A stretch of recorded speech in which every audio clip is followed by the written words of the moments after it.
Magandang hapon po sa ating lahat. Dun po sa mga subscribers ko. Bantayan niyo po yung aking gagawin video. O kaya panoorin niyo po sa video ko i-upload sa YouTube. Meron po kasi tayong isang viewers na humiling na nagbunguwaro po ako ng isang tutorial about po dito sa wash motor at kung paano po paandarin itong wash motor. Yun po yung ating magiging topic ngayong hapon. Ang kailangan lang po ng ating wash motor para mapaandar po siya ay ito pong ating tinatawag na ito po yung tinatawag na timer switch para po sa wash motor. Meron po siyang tatlong wire. Ito po yung ating common.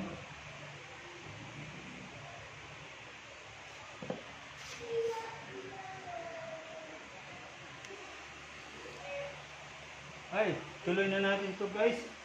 Pasensya na na putol yung pag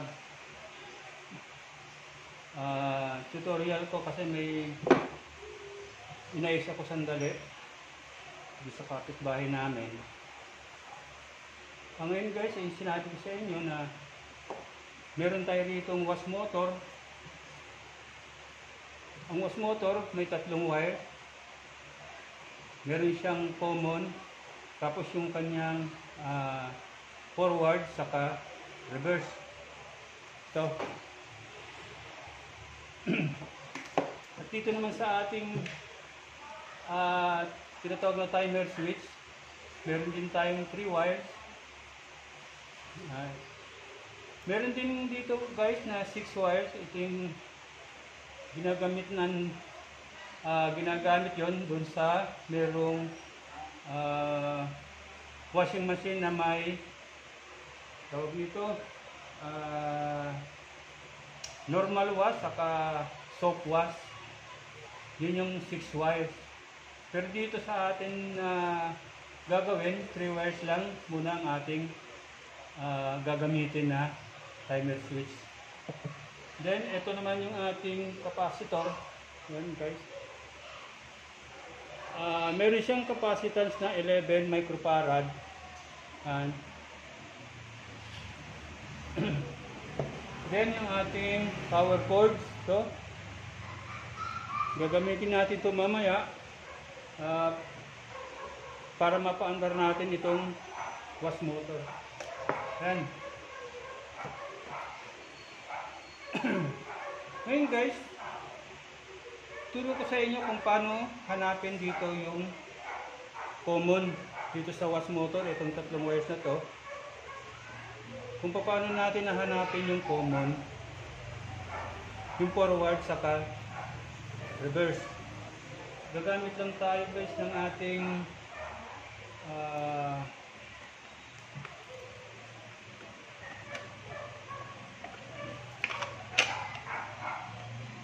analog tester. Ito yung gagamitin natin pag test ng ating ohms o ng ating resistance. Set na lang natin to sa times 10. Ayan. Naka times 10 siya. Tapos kukunin natin dito yung may pinakamataas na reading dito sa ating wash motor. Ililista natin guys. Magamit lang tayo ng papel saka lapis.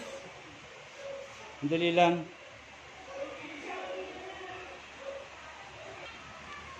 So gagawin natin pag-test guys, dito sa tatlong wires na to, kung alin yung may pinakamataas na reading, yun ang ating magiging common. At yung may iwan na dalawa, yung kanyang reverse saka forward. Unahin natin to black. saka red. Ayan, red.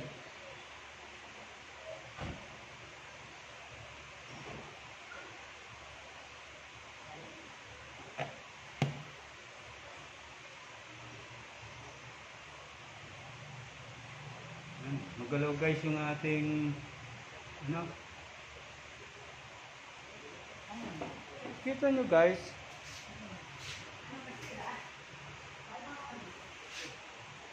Ito yung ating tester. Ayan, nakita nyo gumalaw yung ating pointer. Nakaturo siya sa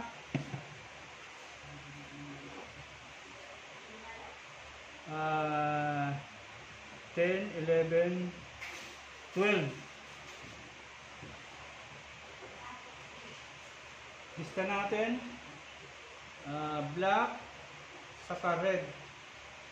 Merong tayo na reading na 12 ohms.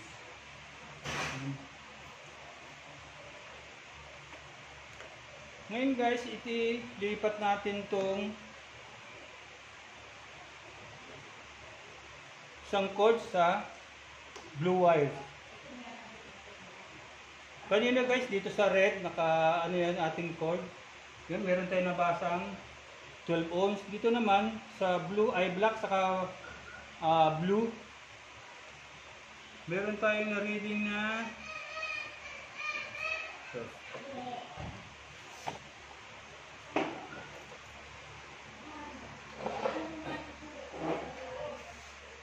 meron tayo guys na reading na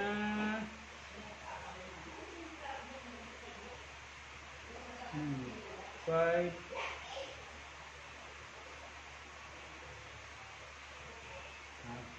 Mukhang nagloloko guys yung ating ano Ilipat natin i-set sa times 1 na lang muna. Medyo nagloloko yung ating tester. Ilipat natin sa times 1. Yan. Tanggalin muna natin to. Yan. Ulitin natin. Nagloloko kasi guys yung aking tester. Hindi siya as is, hindi siya hindi siya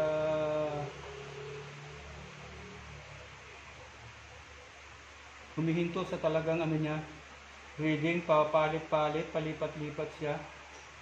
Ngayon ito na, balik natin ito sa black saka red, black saka red. Yan. And guys, may na-reading tayong 30 ohms. Black red 30 ohms. Ngayon, lipat na natin to sa blue. Yun. Meron tayong na-reading na 32 ohms. Black saka blue. 32. Ngayon, aalisin natin dito sa isang wire, itong black na wire. Lilipat naman natin ito sa blue saka red. Blue saka red. Blue saka red. Meron tayong na reading na 52.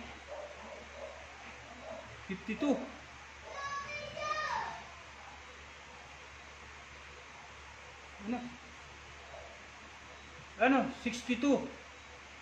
62.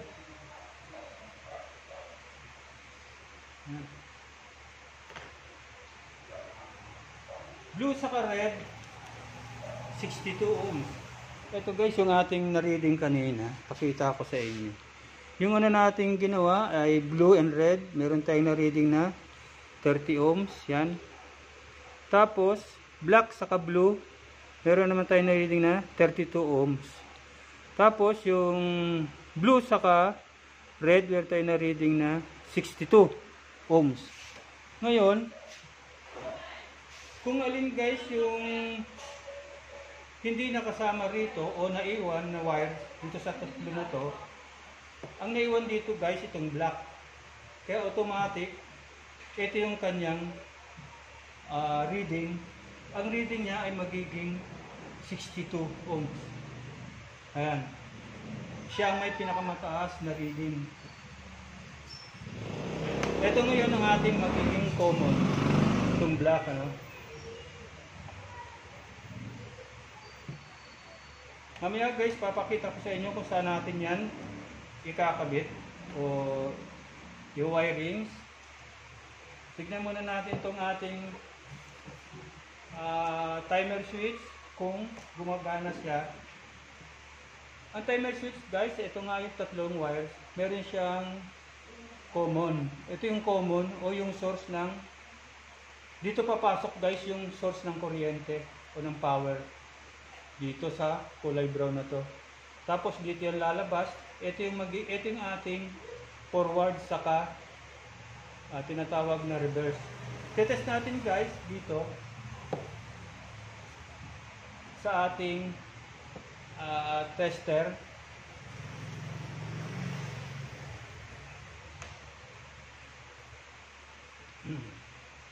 Lagay natin tong pula dito sa common ng ating tester. Ito. Tapos yung isang dulo ng ating tester ay ilalagay muna natin dito sa kulay pula. Titignan natin kung meron siyang paggalaw yung ating minutero dito o yung ating pointer. Switch natin siya.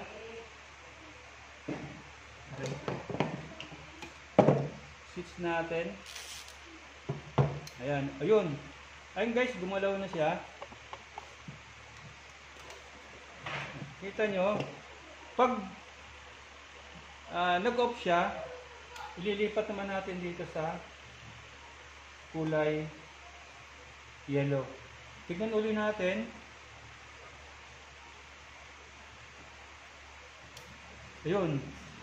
Ito guys yun, oh, yung pula, saka yung kanyang common. Ito yung ating reverse saka forward. Ngayon, ililipat naman natin itong nasa pulang wire dito sa yellow. Titignan natin kung meron din siyang paggalaw. Ayun. Ulitin natin. Tignan natin itong ano natin, kung gagalaw.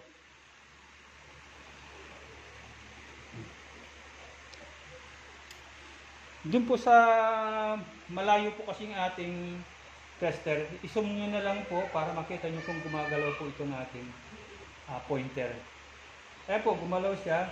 Kaya okay po yung ating switch, timer switch. Tanggalin na po natin. Ngayon po, ito naman ang ating capacitor.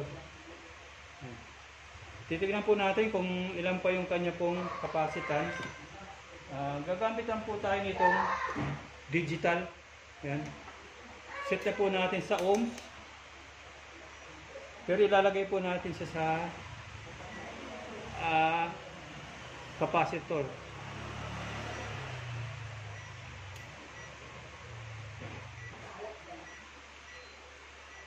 Ayan, nasa capacitor na po siya. Gagawin natin, ilagay natin itong dalawang dulo ng ating tester dito sa dalawang wire ng ating capacitor.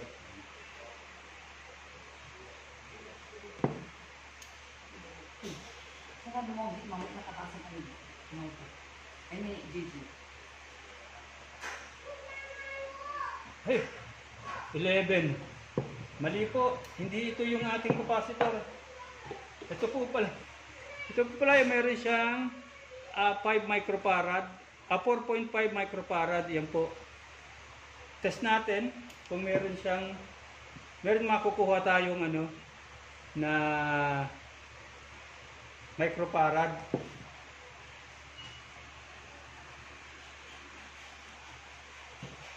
And guys, ilalagay na natin tong ating tester dito sa wire na parehong pula. Yan. Ito yung wire ng capacitor. Yan. Titignan natin kung ilan pa yung kanyang capacitance. And guys, may nariring tayong 4.9. Pasok na pasok po yung ating capacitor sa kanyang capacitance.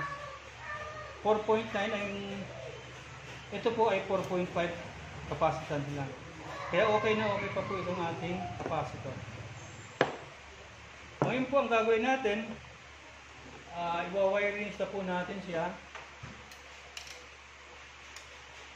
I-wiring sa po tayo. Ito po yung kanyang motor, wash motor, tatlo kanyang wire, yung kulay black, then blue, and kanya pong red na kulay. Ang ate pong blue black saka blue, meron pong 32 microfarad. Microfarad, ohms, sorry. Ohms, 32 ohms. Ngayon, ilalagay po natin tong ating capacitor dito. Ito po muna, gawin natin. Ito pong line 1 ng ating codes, ilagay na po natin dito sa common ng ating motor. Ayan. Yung common po ng motor, ilalagay po natin yung line 1 sa common po ng motor. Lagyan po natin siya ng tape para hindi na po tayo magkamali or makuryente or mag-ground. Lagyan natin siya ng tape for safety.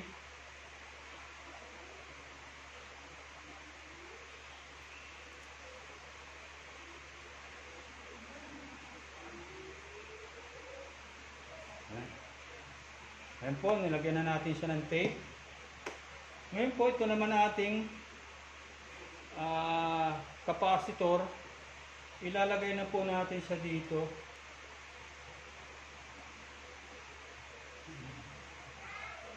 Sa wire ng ating motor. Tig-isa lang po sila ng connection.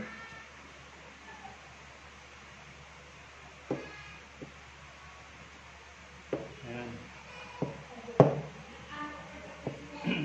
Ito pong kulay blue sa red,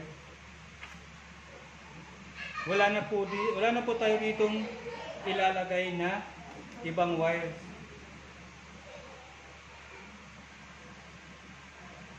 Ang gagawin po natin dito, titipan na rin po natin siya.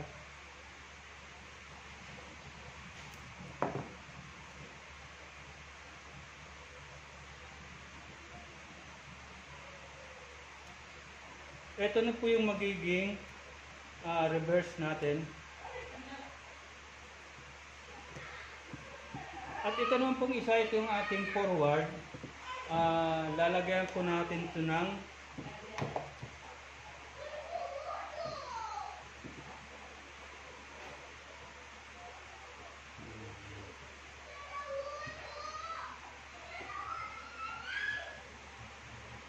ito pong common ng ating itong timer switch. Dito po natin ito ilalagay sa line 2. Yan. Sa line 2 po,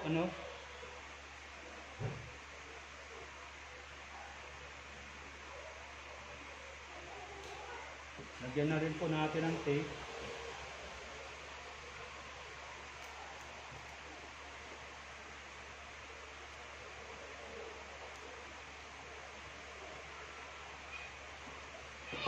At ngayon po itong dalawang wire,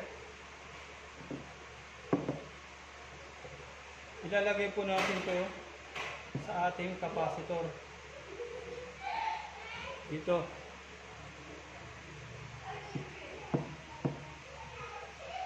Yan. Tanggalin natin to.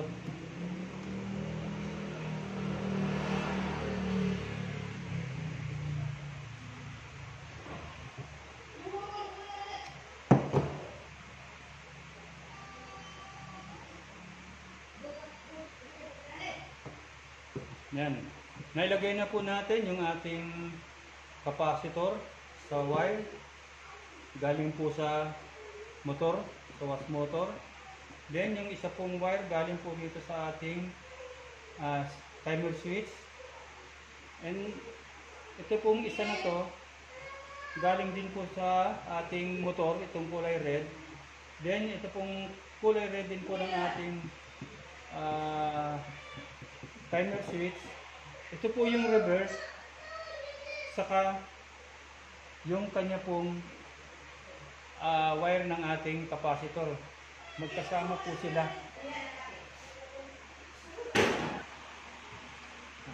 And guys, connect ko na, i-wiring ko na yung ating motor na para sa washing machine, yung wash motor to. Tapos kanina guys, nagkamali ako ng tinest natin kanina, 5 UF lang pala to. Kaya pala guys, tinesting ko, wala siyang reverse.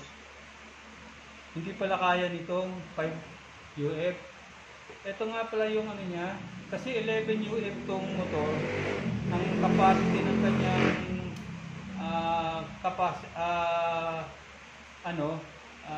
microfarad is 11. Kaya nagpalit ako guys ng 11 microfarad na motor. Ito siya. Pinalitan ko. Ayan. 11 microfarad. Kaya pala kanina guys, walang reverse. Kasi hindi pala kaya nitong ating 5 UF lang. Sorry guys, nagkamali tayo. Ngayon, itetest natin na siya kung meron na tong reverse ating ginawa. Pero guys, okay naman to. Wala tayong problema sa wirings. Itetest na lang natin siya kung may reverse na siya. Itong sasaksak na natin sa outlet, itong ating cord. Ngayon guys, papaandarin na natin ito. Tignan natin itong ating ginawang nilagyan natin siya ng papel para makita natin kung forward o reverse ng kanya. So, i-on ko na. Naka naman siya guys, i-on na ko. I-on natin to.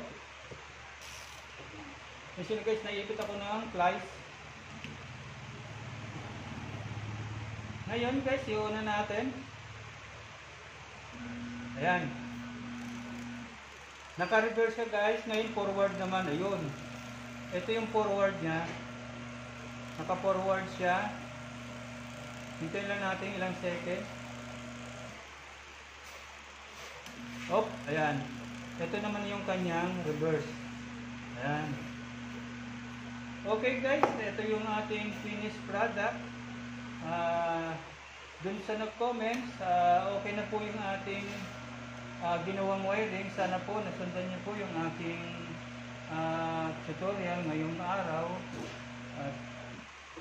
Sana po dun po sa makapanood po nitong ating video ay meron po kayong makuhang kaalaman tungkol po sa pag-wirings ng ating wash motor. Maraming salamat po sa panonood ninyo o sa gagawin niyong panonood ng ating video na to. At sana po meron pong nakuhang kaalaman yung ating pong mga viewers sa paggawa po o sa pag-wiring po ng ating motor o yung ating wash motor sa washing machine. I-off ko na po. Sana po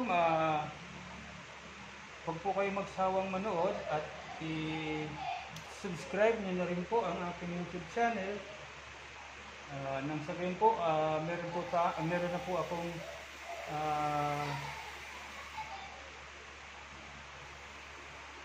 subscriber na medyo marami. Yun po. At i-click nyo po yung notification bell para update po kayo sa aking mga i-upload na video sa YouTube. And huwag po kayong mag-click o huwag po kayong mag-skip ng ads pag meron pong ads yung aking video. At i-like and share nyo na rin po para makaabot man po dun sa mga taong gustong matuto rin po na mag-DIY. Maraming salamat po. Sana po